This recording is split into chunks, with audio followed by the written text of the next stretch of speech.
Watch. There's been reason to think that this country is moving backward, that freedom is being reduced, that rights we assumed were protected are no longer. A reminder that we remain in an ongoing battle for the soul of America, as we have for over 200 years.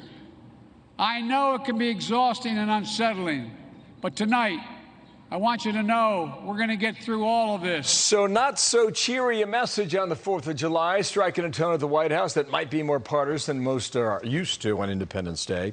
Mark Penn, former Clinton pollster and advisor. Kellyanne Conway, former Trump advisor. Hello to both of you. Mark, you begin this time. I took that comment as a direct reference to the Supreme Court decisions over the past 2 weeks. What did you hear?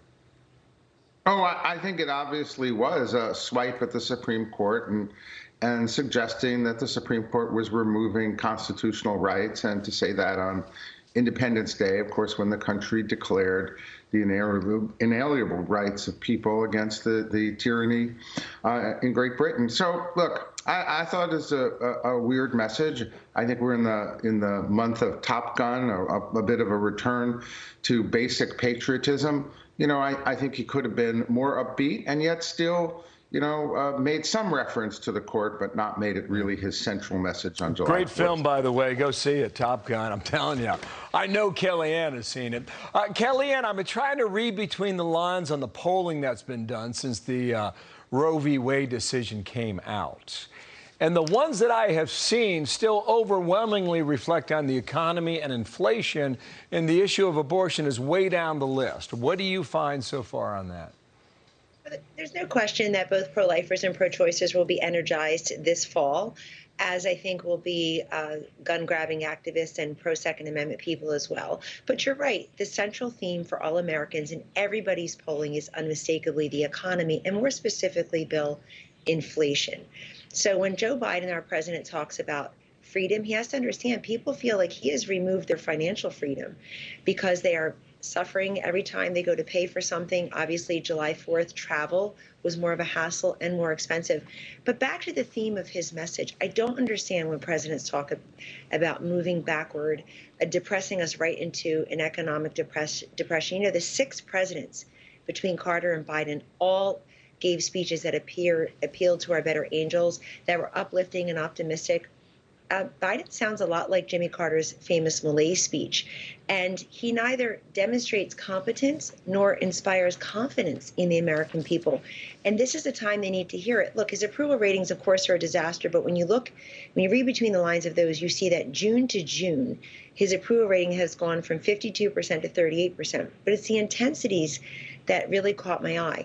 +8 in the number of people who strongly approve, -8 in the number of people who strongly approve of his job performance, and +10 in the number of Americans who strongly disapprove.